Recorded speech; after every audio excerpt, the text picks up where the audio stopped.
Hello friends, मैं नीता भास्कर आप सभी लोगों का अपने यूट्यूब चैनल पर स्वागत करती हूँ। और जैसा कि पॉलिटिकल साइंस में हम 20 क्वेश्चन कंप्लीट करेंगे और आशा करती हूँ वीडियो आपको पसंद आएगी। अच्छे क्वेश्चन है और वीडियो पसंद आए तो प्लीज लाइक शेयर कमेंट जरूर करिएगा। चैनल पे नए तो सब्सक्राइब कर लें, बेल आइकन जरूर प्रेस कर लें जिससे नई वीडियो की नोटिफिकेशन आपको मिलती रहे। आने वाले सभी exam TGT PGT UG NET आदि के लिए इंपॉर्टेंट क्वेश्चन। और फर्स्ट क्वेश्चन पे चलते हैं और फर्स्ट क्वेश्चन है, उस देश का नाम बताइए जिसने दुरुस्त भर्ती व्यवस्था सबसे पहले विकसित की। रशिया, भारत, चीन, यूएसए।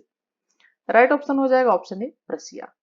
ठीक है, प्रसिया ने दुरुस्त भर्ती व्यवस्था सबसे पहले विकसित की और विद्वानों की मान्यता है कि भर्ती की एक निश्चित प्रणाली की बात सबसे पहले चीन के शासकों में आई थी। किसके शासकों में आई थी? सबसे पहले चीन के शासकों में आई थी। और प्राचीन काल में चीन एकमात्र ऐसा देश था जो प्रतियोगिता के माध्यम से और योग्यता जो है वो निर्धारित करता था। किसके माध्यम से? प्रतियोगिता के माध्यम से।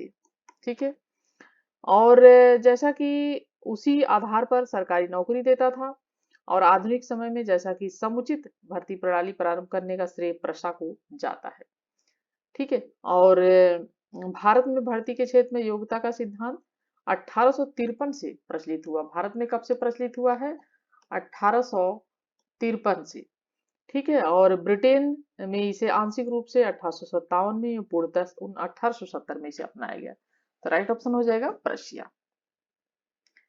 सेकंड क्वेश्चन है, निम्नलिखित में से किसका वर्णन संपूर्ण लोक कार्मिक संरचना की महत्वपूर्ण वस्तु के रूप में किया गया है? पदोन्नति, भर्ती और चयन, अनुशासन, अनुबल। ठीक है, राइट ऑप्शन क्या हो जाएगा? ऑप्शन बी हो जाएगा, भर्ती और चयन। तो भर्ती और चयन का वर्णन संपूर्ण लोक कार्मिक संरचना की महत्वपूर्ण वस्तु के रूप में किया गया है। और भर्ती की सकारात्मक जो अवधारणा है उसका तात्पर्य यह होता है कि विभिन्न सरकारी पदों के लिए उचित प्रकार की, यानी जो विभिन्न सरकारी पद हैं, ठीक है, जो भी सरकारी पद हैं उनके लिए उचित प्रकार के व्यक्तियों की खोज करना। ठीक है, उचित प्रकार के व्यक्तियों की खोज की जाए और चयन करते समय चयनकर्ता का लक्ष्य जो है केवल कुशल और योग्यतम व्यक्तियों को ही चुनना होना चाहिए। कुशल हो, जो दक्ष हो और योग्य हो। ठीक है, तो राइट ऑप्शन हो जाएगा ऑप्शन बी, भर्ती और चयन। थर्ड क्वेश्चन है, नवलोक प्रशासन के उद्भव और विकास में निम्नलिखित युग प्रवर्तन घटनाओं को कालानुक्रमिक रूप से व्यवस्थित करें। पहला पॉइंट है मिन्नोब्रुक कॉन्फ्रेंस। दूसरा है लोक सेवा के लिए उच्च शिक्षा पर हनी रिपोर्ट। तीसरा है लोक प्रशासन के सिद्धांत पर एवं व्यवहार पर फिलाडेल्फिया कॉन्फ्रेंस। फोर्थ पॉइंट है towards a new public administration the Minnowbrook perspective का प्रकाशन। ठीक है, राइट ऑप्शन इसका क्या हो जाएगा? ठीक है, देखिए पहले लोक सेवा आयोग, लोक सेवा के लिए उच्च शिक्षा पर हनी रिपोर्ट। ठीक है, दूसरी बात है जो है हनी रिपोर्ट, ये कब की बात है? 1967, 1967। फिर लोक प्रशासन के सिद्धांत एवं व्यवहार पर फिलाडेल्फिया कॉन्फ्रेंस। ठीक है, ये भी 1967। फिर है मिन्नोब्रुक कॉन्फ्रेंस 1968, 1968। उसके बाद है, ठीक है, towards a new public administration दी मिन्नोब्रुक परिषद का प्रकाशन। तो राइट ऑप्शन यहाँ पे हो जाएगा ऑप्शन बी, 2 3 1 4। ठीक है, इस तरीके से व्यवस्थित होगा। नेक्स्ट है, संगठन का सिद्धांत निम्नलिखित में से कौन सा नहीं है? सामूहिक उत्तरदायित्व, सोपानिकी, नियंत्रण की सीमा, एकीकरण। फोर्थ क्वेश्चन का जो राइट ऑप्शन हो जाएगा ऑप्शन ए हो जाएगा, सामूहिक उत्तरदायित्व। तो संगठन के 6 सिद्धांतों को स्वीकार किया गया है। कितने को? 6 सिद्धांतों को। ठीक है, पहला क्या है? पद सोपान। ठीक है, दूसरा क्या है? आदेश की एकता। ठीक है, दूसरा क्या है? आदेश की एकता। तीसरा क्या है? नियंत्रण की सीमा। नियंत्रण की सीमा। चौथा क्या है? समन्वय। ठीक है, चौथा समन्वय। पांचवा क्या है? केंद्रीकरण बनाम विकेंद्रीकरण। ठीक है, केंद्रीय करण बनाम विकेंद्रीकरण। ठीक है, विकेंद्रीकरण। और उसके बाद है छठा, एकीकृत बनाम स्वतंत्रता व्यवस्था। ठीक है, 6 क्या है, एकीकृत बनाम स्वतंत्रता व्यवस्था।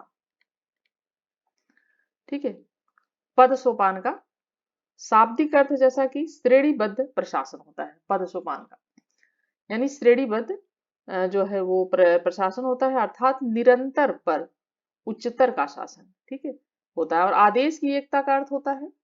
ठीक है, इसका क्या मतलब होता है पद सोपान का, इसका मतलब है निरंतर, मतलब शाब्दिक अर्थ होता है श्रेणीबद्ध प्रशासन, अर्थात निरंतर पर उच्चतर का शासन होता है। और आदेश की एकता का अर्थ है कि संगठन के अंतर्गत कार्य करने वाला कोई भी कर्मचारी अपने से ऊंचे एक से अधिक अधिकारी से आदेश ग्रहण नहीं करेगा।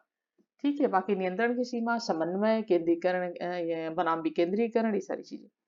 ठीक है, तो राइट ऑप्शन क्या हो जाएगा, ऑप्शन सामूहिक उत्तरदायित्व। ठीक है, तो संगठन का सिद्धांत निम्नलिखित में से कौन सा नहीं है, तो यह सामूहिक उत्तरदायित्व, बाकी सोपान की, नियंत्रण की सीमा, एकीकरण, ये सभी आते हैं। और इसकी 6 ई है सोपान।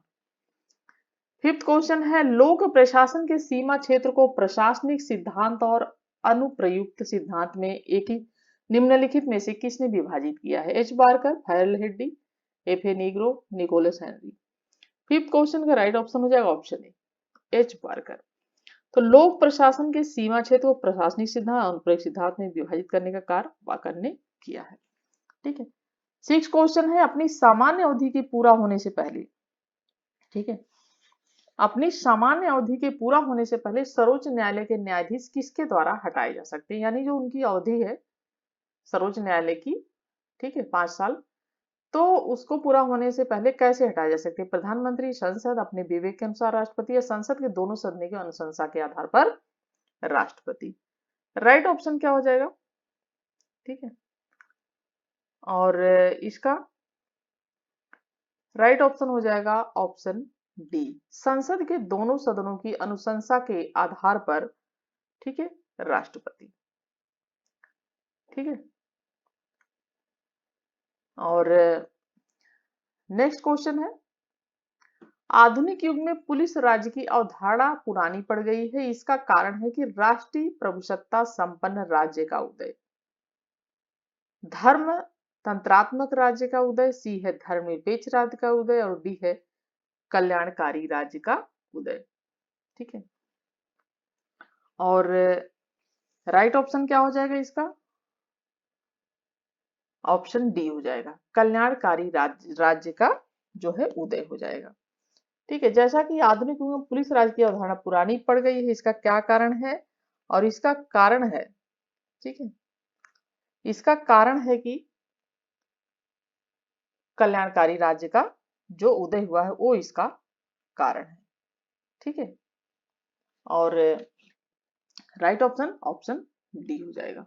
ठीक है, कल्याणकारी राज्य का उदय, यानी जैसा कि 19वीं शताब्दी के करीब करीब अंत तक अधिकांश राज्य अपने को पुलिस राज्य रखकर ही संतुष्ट होते थे। ठीक है, उनका मुख्य काम शांति और व्यवस्था स्थापित करना था। ठीक है, क्या करना था, शांति और व्यवस्था। और परंतु 20वीं शताब्दी में जब राज्यों ने अपने नागरिकों के कल्याण की दिशा में सकारात्मक भूमिका निभानी शुरू की, तब कल्याणकारी राज्य का उदय हो रहा है। आज हर राज्य अपने को एक कल्याणकारी राज्य कहलाना पसंद करता है। ठीक है, तो राइट ऑप्शन डी हो जाएगा। 8 क्वेश्चन है, राज्य की उत्पत्ति के ऐतिहासिक विकासवादी सिद्धांत की मान्यता है कि राज्य एक प्राकृतिक निर्माण है, राज्य का विकास हुआ है, सी है राज्य एक आर्थिक निर्माण है, और डी है राज्य के दैवीय निर्माण है। राइट ऑप्शन यहाँ पे बी हो जाएगा, राज्य का विकास हुआ है। तो ऐतिहासिक विकासवादी जो सिद्धांत है उसकी मान्यता है कि राज्य का उत्पत्ति का विकासात्मक ऐतिहासिक सिद्धांत राज्य को अन्य जो मानव संस्थाओं की तरह ऐतिहासिक विकास का परिणाम मानता है। ठीक है, यानी एक इसका परिणाम है ऐतिहासिक विकास का।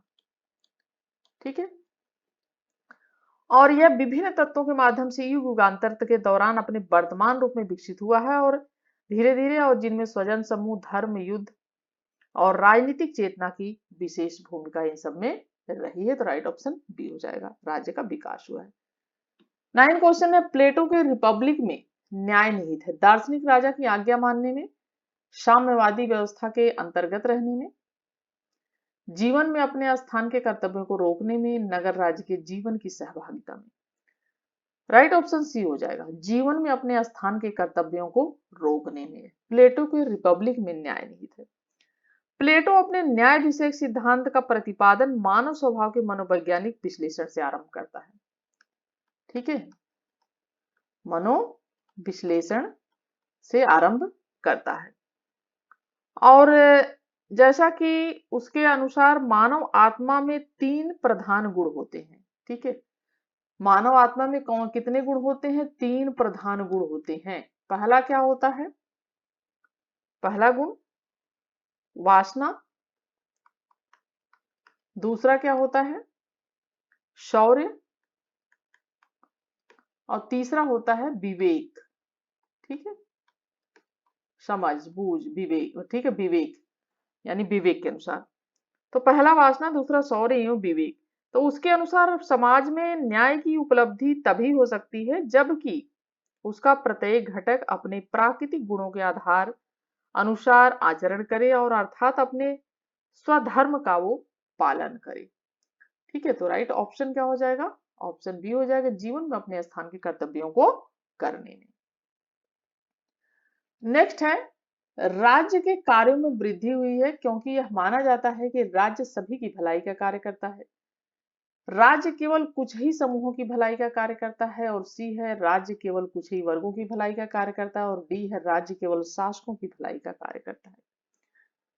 राइट ऑप्शन हो जाएगा ऑप्शन डी, राज्य सभी की भलाई का कार्य करता है। तो राज्य के कार्यों में वृद्धि हुई क्योंकि यह माना जाता है कि राज्य जो है वो सभी की भलाई का कार्य करता है। तो जैसा कि ग्रीन की तरह लास्की ने भी राज्य को अधिकतम सामाजिक भलाई करने वाली संस्था माना है। ठीक है, ग्रीन की तरह लास्की ने भी माना है, अधिकतम भलाई करने वाली संस्था माना है। और जैसा कि सामाजिक हित और से संबंधित सभी कार्यों पर प्रत्यक्ष और परोक्ष रूप से राज्य के नियंत्रण की मांग की, प्रत्यक्ष रूप से भी परोक्ष रूप से भी। और राज्य के लोक कल्याणकारी स्वरूप के कारण इसके कार्यों में अत्यधिक वृद्धि हुई है। तो राइट ऑप्शन ए हो जाएगा। नेक्स्ट है, राज्य के प्रभावकारी कार्य का क्षेत्र आवश्यक रूप से बाधाओं को दूर करना होता है। उपयुक्त कथन का संबंध उपयोगितावाद से है, उदारवाद से है, लोक कल्याणकारी राज से है या समाजवाद से है? राइट ऑप्शन क्या हो जाएगा? ऑप्शन सी हो जाएगा, लोक कल्याणकारी राज से है। तो व्यक्ति के अच्छे जीवन के लिए सामाजिक बाधाओं को दूर करने का विचार प्रस्तुत कर ग्रीन ने, ठीक है, ग्रीन ने प्रारंभिक उदारवादियों से बिल्कुल भिन्न विचार सामने रखे। ठीक है, और उसके अनुसार व्यक्तिगत स्वतंत्रता के सामाजिक भलाई, व्यक्तिगत स्वतंत्रता के लिए जो है सामाजिक भलाई आवश्यक है। और यही विचार 20वीं शताब्दी में कल्याणकारी राज्य का आधार बना। ठीक है, तो राइट ऑप्शन हो जाएगा लोक कल्याणकारी राज्य से, ऑप्शन सी। नेक्स्ट है, प्लेटो के अनुसार आदर्श राज्य का पहला विकृत स्वरूप है लोकतंत्र, निरंकुश तंत्र, अल्पतंत्र, सम्मान तंत्र। राइट ऑप्शन क्या हो जाएगा? ऑप्शन डी हो जाएगा, सम्मान तंत्र। देखिए, प्लेटो आदर्श राज्य के स्वरूप के पतन के क्रम को 5 भागों में बांटता है। कितने भागों में बांटता है? 5 भागों में बांटता है। राजतंत्र, कीर्तितंत्र, अल्पतंत्र, लोकतंत्र और निरंकुश तंत्र। पहला राजतंत्र में, दूसरा कीर्तितंत्र, ठीक है, तीसरा अल्पतंत्र, चौथा लोकतंत्र, ठीक है, पांचवा निरंकुश तंत्र। ठीक है, पांचवा क्या है? निरंकुश तंत्र। तो ये 5 भागों में बांटता है। और राजतंत्र में जनता को जैसा कि सर्वाधिक सुख प्राप्त होता है यह मानता है, क्योंकि इसमें न्याय भावना में क्या होता है, दार्शनिक राजा शासन करते हैं ऐसा मानता है। और साम्यवाद के पतन के बाद योद्धा अपनी कीर्ति और महत्वाकांक्षा बढ़ाने की दृष्टि से राज्य का संचालन करते हैं। राजतंत्र का पहला विकार है। राइट ऑप्शन ऑप्शन डी सम्मान तंत्र विकृत स्वरूप है। ठीक है, नेक्स्ट है हॉब्स को व्यक्तिवादी कहा गया है क्योंकि वह प्राकृतिक अधिकारों की बात करता है, वह राज्य के विरोध की अनुमति देता है, सी है वह राजा के सामने सशर्त समर्पण की अनुमति देता है, और डी है इनमें से कोई नहीं। और राइट ऑप्शन डी हो जाएगा इनमें से कोई नहीं। देखिए हॉब्स के व्यक्तिवादी सिद्धांत का प्रमुख सार यह है कि व्यक्तित्व ही किसी वस्तु की वास्तविकता है। ठीक है, क्या है कि व्यक्ति तो ही, ठीक है, व्यक्तित्व ही किसी वस्तु की वास्तविकता है, और इच्छा और विवेक से क्या होता है, पूर्ववर्ती होती है। और हॉब्स व्यक्ति को पूर्ण रूप से आत्म केंद्रित मानता है। क्या मानता है, आत्म केंद्रित मानता है। ठीक है, जिसकी इच्छा उसका अस्तित्व है। और हॉब्स ने अपने चिंतन में व्यक्ति के व्यक्तित्व को इतना अधिक महत्व दिया है कि उसका समस्त राजनीतिक जो सिद्धांत है वो व्यक्ति के स्वभाव पर आधारित है। ठीक है, व्यक्ति के किस पर आधारित है, स्वभाव पर, नेचर पर उसके, ठीक है, बिहेवियर पर उसके, और ठीक है आधारित है। और जैसा कि हॉब्स ने इतना महत्व दिया, और जो है जैसा कि उसका राजनीतिक सिद्धांत व्यक्ति के स्वभाव पर आधारित है। और हॉब्स की मान्यता है कि चूंकि मनुष्य के समस्त आचरण जो होते हैं सारे वो स्वार्थ से प्रेरित होते हैं, यानी व्यक्ति जो भी आचरण करता है वो स्वार्थ बस करता है, ऐसा मानता है हॉब्स। और वो कहता है कि जो भी व्यक्ति अपने आचरण करता है, अपने व्यवहार करता है, वो स्वार्थ से प्रेरित होकर करता है, अतएव समाज इस उद्देश्य की पूर्ति का साधन मात्र है। तो समाज क्या है, इन उद्देश्यों की पूर्ति के लिए एक साधन मात्र है। ठीक है, और राज्य की शक्ति और कानून की सत्ता यही क्या है, सार्थकता है। यानी राज्य की शक्ति जो है और कानून की सत्ता है वो क्या है, वही सार्थक है। और वे व्यक्ति की सुरक्षा के लिए क्या होती है, सहायक होती हैं। ठीक है, और व्यक्ति ही बुद्धि संगत आत्मरक्षा के लिए राज्य की स्थापना करता है, और व्यक्ति ही राज्य की स्थापना करता है और आत्मरक्षा के लिए। और हॉब्स के दर्शन में व्यक्तिगत स्वार्थ के बिना सिवा सामाजिक कल्याण और सार्वजनिक हित नाम की कोई वस्तु नहीं, यानी यह सिर्फ व्यक्तिगत स्वार्थ की बात करता है, सामाजिक कल्याण या सार्वजनिक कल्याण या सार्वजनिक हित नाम की कोई भी इसके विचारों में कोई भी ऐसी बात नहीं है। और समाज तो सिर्फ एक कृत्रिम संस्था है जिसका उपयोग मनुष्य अपने व्यक्तिगत लाभ के लिए करता है। ठीक है, ये कहता है कि समाज जो है सिर्फ एक कृत्रिम संस्था है, ठीक है, और जिसका उपयोग आर्टिफिशियल मतलब कृत्रिम, और जिसका उपयोग मनुष्य क्या करता है, अपने जो व्यक्तिगत लाभ होते हैं, पर्सनल उसके हित होते हैं, ठीक है, उसके लिए वो करता है। और हॉब्स की यही स्पष्ट व्यक्तिवाद उसके दर्शन का सबसे प्रभावशाली और क्रांतिकारी तत्व है। ठीक है, यही तो यहाँ पे हॉब्स को व्यक्तिवादी कहा गया है क्योंकि वह, ठीक है, इन सब जो हमने चीजें बताई उनकी बातें करता है। और जैसा कि ऑप्शन डी है इसमें से कोई नहीं। ठीक है, और नेक्स्ट क्वेश्चन है 1688 की इंग्लैंड की क्रांति का दार्शनिक किसे कहा जाता है, हॉब्स, लॉक, बेंथम, ऑस्टिन। जब इंग्लैंड में सन 1688 ईस्वी में क्रांति हुई तो लॉक ने इसका समर्थन किया। किसने किया था, लॉक, जॉन लॉक। और क्रांति के इस समर्थन के कारण ही उसे इस क्रांति का दार्शनिक भी कहा जाता है। ठीक है, और राइट ऑप्शन हो जाएगा ऑप्शन बी, लॉक। नेक्स्ट है प्राकृतिक विधियां बुद्धिमत्ता की विधियां है, यह कथन किसका है, हॉब्स का, लॉक का, रूसो का, ग्रीन का। राइट ऑप्शन ए हो जाएगा हॉब्स का। हॉब्स के विचार से प्राकृतिक विधि का अभिप्राय वे नियम थे जिनके अनुसार कोई भी बुद्धिमान प्राणी, ठीक है, कोई भी बुद्धिमान प्राणी यदि उसे अपने आसपास की पूरी परिस्थितियों का पूरा ज्ञान है तथा वह क्षणिक जो भावनाएं हैं और उनसे प्रभावित ना हो तो वो कार्य करेगा। और इसलिए प्रकृति की विधि उचित विवेक का आदेश है। ठीक है, प्रकृति की विधि जो है वो उचित विवेक का आदेश है और यह उन वस्तुओं को निरंतर अभ्यस्त है जिन्हें जीवन की सतत रक्षा के लिए या तो करना पड़ता है या फिर छोड़ना पड़ता है। तो प्राकृतिक विधियां बुद्धिमत्ता की विधियां हैं, कथन है किसका? हॉब्स का, थॉमस हॉब्स। नेक्स्ट है, रूसो के राज दर्शन में सामान्य इच्छा प्रतिनिधित्व करती है जनमत का, बहुमत का, अधिकतम लोगों के अधिकतम हित का, समान हित की समान चेतना का। राइट ऑप्शन इसका क्या हो जाएगा? ऑप्शन डी हो जाएगा, समान हित की समान चेतना का। रूसो के अनुसार सबकी इच्छा वैयक्तिक हितों का ध्यान रखती है जिसके कारण वह विशेष इच्छाओं का योग मात्र होती है, परंतु सामान्य इच्छा केवल सार्वजनिक हित का ध्यान रखती है। यानी जो सामान्य इच्छा का सिद्धांत इसने दिया है रूसो ने, वह कहता है कि जो सामान्य इच्छा का सिद्धांत होता है वो सार्वजनिक हित, ठीक है, और सार्वजनिक हित का ध्यान रखती है और समाज के समस्त सदस्यों की इच्छाओं का कुल योग सामान्य इच्छा कभी नहीं हो सकती, क्योंकि समस्त सदस्यों की इच्छाओं में सदस्यों के व्यक्तिक और विशेष हितों का सम्मिश्रण होता है।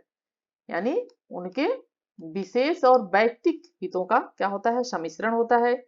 जबकि जो सामान्य इच्छा है, सामान्य इच्छा का संबंध केवल सामाजिक हितों से होता है। ठीक है, ये कहता है रूसो। और सबकी इच्छा व्यक्तियों की अभिरुचियों की ओर प्रवृत्त होती है, जबकि सामान्य इच्छा समानता की ओर प्रवृत्त होती है। क्या कहता है कि जो सामान्य इच्छा है वो किसकी ओर प्रवृत्त होती है? समानता की ओर। तो समान हित की समान चेतना का। Right option D. 17 क्वेश्चन है, निम्नलिखित में से कौन सा हॉब्स के लिए अनुपयुक्त है? मनुष्यों ने केवल एक समझौता किया है। बी है, मनुष्य शासक को नियुक्त कर सकते हैं। सी है, संप्रभु निर्बाध शक्ति संपन्न था। और डी है, समझौता एक पक्षीय था। ठीक है, हॉब्स के विचार से समझौता जनता और किसी प्रभुसत्ता सत्ताधारी में नहीं बल्कि हर व्यक्ति या सारे व्यक्तियों के साथ हुआ है, ये कहता है हॉब्स। क्या कहता है कि जो समझौता हुआ वो जनता और जो प्रभुसत्ताधारी है सिर्फ उनके बीच में नहीं बल्कि हर व्यक्ति या सारे व्यक्तियों के साथ हुआ है। अर्थात जो प्रभुसत्ताधारी हैं इस समझौते में कोई पक्ष नहीं है और यह व्यक्तियों का आपस में एक पक्षीय समझौता है। ठीक है, और वे शासक को नियुक्त नहीं करते वरन समझौते द्वारा अपने सत्ता और अधिकार सौंप देते हैं। वो शासक को नियुक्त नहीं करते बल्कि समझौता करते हैं और अपने शासक को नियुक्त करते हैं। इसीलिए उसकी संप्रभुता पर कोई अंकुश नहीं हो सकता, क्योंकि वह समझौते द्वारा बाध्य नहीं है बल्कि समझौते के क्रियान्वयन के लिए उसे निरंकुश शक्ति प्राप्त होती है। और हॉब्स के अनुसार तलवार के बिना प्रश्न विदा केवल शब्द मात्र है। ठीक है, तो राइट ऑप्शन है, मनुष्य शासक को नियुक्त कर सकते हैं। ऑप्शन यहाँ पे बी राइट हो जाएगा। ठीक है, नेक्स्ट है, निम्नलिखित अवधारणाओं के विषय में ग्रीन की प्राथमिकता का वर्णन कीजिए। चेतना, राज्य, अधिकार, स्वतंत्रता। ठीक है, चेतना, राज्य, अधिकार और स्वतंत्रता। ठीक है, 18 क्वेश्चन। तो देखिए, ग्रीन के मंतव्य को स्पष्ट करते हुए बार्कर का कहना है, किसका? बार्कर का। बार्कर का कथन है कि मानव चेतना में स्वतंत्रता निहित है। मानव चेतना में क्या निहित है? स्वतंत्रता निहित है। और स्वतंत्रता में क्या है? अधिकार निहित है। ठीक है, बार्कर कहता है कि मानव चेतना में स्वतंत्रता निहित है और स्वतंत्रता में क्या निहित है? अधिकार निहित है। और अधिकारों के लिए, ठीक है, अधिकारों के लिए क्या आवश्यक है? राज्य। ठीक है, राज्य जो है अधिकारों के लिए आवश्यक है। तो बार्कर कहता है ग्रीन के मत को स्पष्ट करते हुए कि मानव चेतना में स्वतंत्रता निहित है, स्वतंत्रता में अधिकार निहित है और अधिकारों के लिए राज्य जो है वो आवश्यक है। राइट ऑप्शन क्या हो जाएगा? ऑप्शन ए हो जाएगा चेतना। तो ग्रीन इसको प्राथमिकता देता है। 19 क्वेश्चन है, प्लेटो के साम्यवाद और आधुनिक साम्यवाद में समता है क्योंकि ये दोनों व्यक्ति की तुलना में राज्य और समाज को अधिक महत्व देते हैं। बी ऑप्शन है, दोनों आदर्श राज्य को प्राप्त करना चाहते हैं। सी ऑप्शन है, दोनों त्याग में विश्वास करते हैं। और डी ऑप्शन है, दोनों व्यक्ति के अधिकारों पर अधिक बल देते हैं। तो प्लेटो ने जैसा कि अपने आदर्श राज्य की तुलना में व्यक्ति के अस्तित्व को महत्व न देते हुए यह माना है कि मनुष्य राज्य में रहकर ही अपने उद्देश्यों की पूर्ति सरलता से कर सकता है। ठीक है, और अपने उद्देश्यों की पूर्ति सरलता से कर सकता है। और आधुनिक साम्यवाद में भी व्यक्ति राज्य रूपी मशीन का एक पुर्जा मात्र है। ठीक है, और जिसे निर्दिष्ट कार्य करने होते हैं। तो यहाँ पे जो राइट ऑप्शन हो जाएगा, ऑप्शन क्या हो जाएगा? Option A. ये दोनों व्यक्ति की तुलना में राज्य और समाज को क्या करते हैं? अधिक महत्व देते हैं। तो प्लेटो ने जैसा आदर्श राज्य की तुलना में व्यक्ति के व्यक्तित्व को महत्व न देते हुए यह माना कि मनुष्य राज्य में रहकर ही अपने उद्देश्यों की पूर्ति कर सकता है सरलतापूर्वक। ठीक है, तो राइट ऑप्शन हो जाएगा ऑप्शन ए। 20 क्वेश्चन है और लास्ट क्वेश्चन कि कानून संप्रभु का आदेश है, यह किसने कहा? हॉब्स ने, बोदा ने, अस्टिन ने, बेंथम ने। राइट ऑप्शन हो जाएगा जॉन अस्टिन। तो अस्टिन के अनुसार कानून संप्रभु की आज्ञा है और हॉब्स और बेंथम का भी यही मत है, यही विचार है उनका भी। किंतु अस्टिन का यह कथन है कि कानून संप्रभु का आदेश है। छोटी सी परिभाषा है लेकिन बहुत महत्वपूर्ण है और हमेशा पूछी जाती है, तो जरूर याद रखें। और वीडियो पसंद आई हो तो लाइक शेयर कमेंट जरूर करिएगा, चैनल पे नहीं तो सब्सक्राइब कर लीजिएगा। नेक्स्ट वीडियो में फिर मिलती हूँ आप सभी से। Thank you for watching video.